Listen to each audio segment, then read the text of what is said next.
Can you copyright protect book ideas? Let's talk to an IP lawyer to find out more. My name is Tony Iliakostas. I'm an adjunct professor of entertainment law and IP at New York Law School, and I have an Instagram, YouTube, and TikTok account called The IP Professor that is dedicated to all things intellectual property.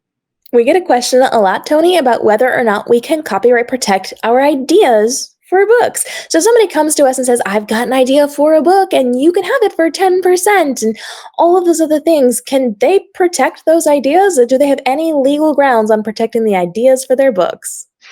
Cam, before I actually answer that question, I'll tell you this.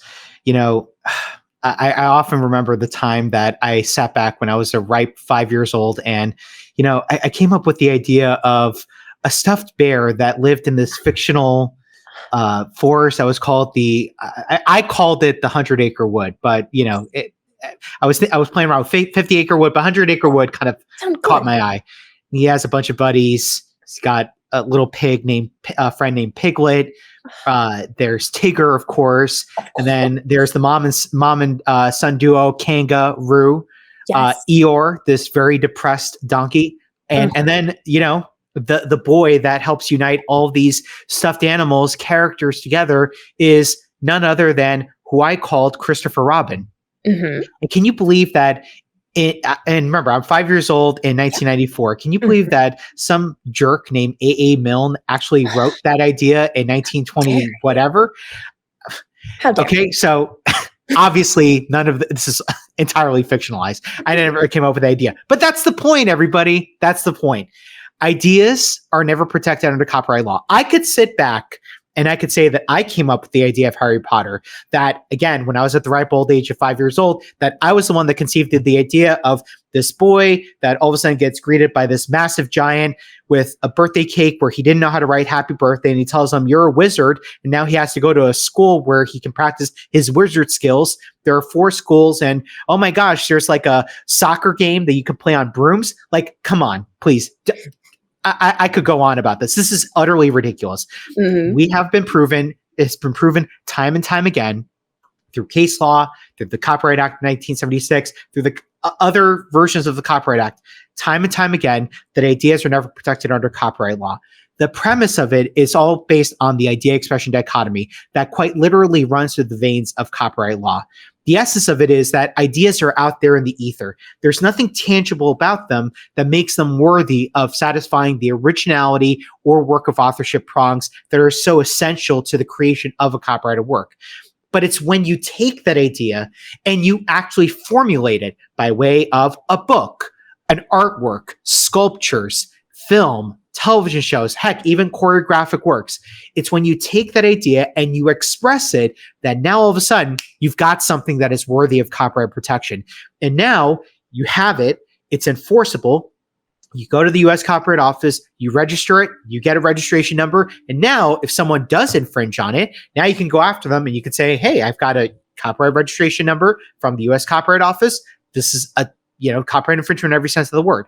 But the Copyright Office is not going to grant you protection for an idea.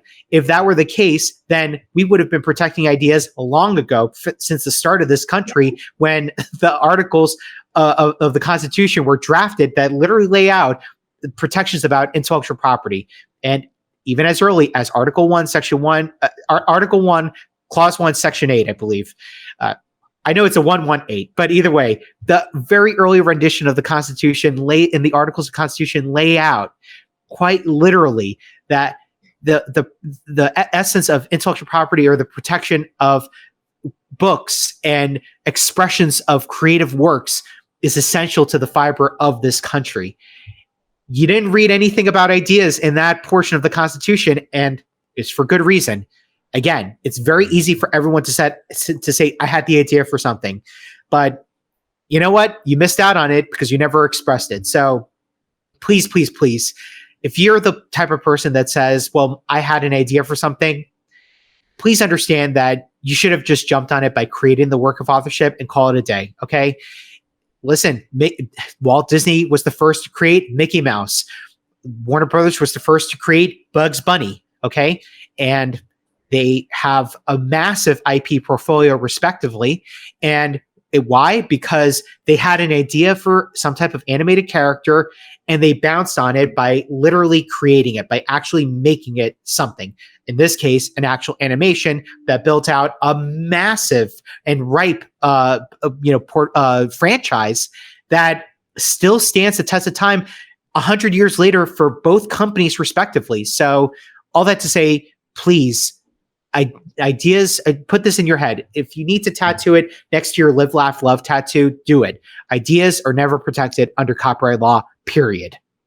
And you know what? I wanted to make $1 million, but I didn't do the work for it, so I don't have the money. If you have a great idea, but you don't do the work for it, you don't have anything, my darling friends. And, if you've got a great idea and you want to make sure that nobody else is going to also do that great idea, don't tell people. That's right. Don't tell people until you're ready to do it. Don't tell people. Make sure you're protecting your ideas as best you can, but you can't copyright protect those ideas. If you've got questions on this, go ahead and drop it down below. Tony's coming back for more episodes, keeping us legally protected in the publishing space. And we want to make sure we're getting those questions answered for you. And you can also reach out to Tony on his social media. Tony, where can everybody find you? You can find me on Instagram, YouTube, and TikTok at the IP Professor. And you can check out my entertainment law podcast called End Scene, with new episodes dropping every Friday on Apple Podcasts, Spotify, or wherever you listen to podcasts. Drop a person down below. Tony's coming back for upcoming episodes, and we want to make sure we're helping you navigate the world of your publishing career, from writing to your publishing to marketing, to make this your most profitable year ever with the least amount of time commitment, stress, overwhelm, and the least amount of illegal mistakes happening inside of your business. So we'll see you in the upcoming episodes.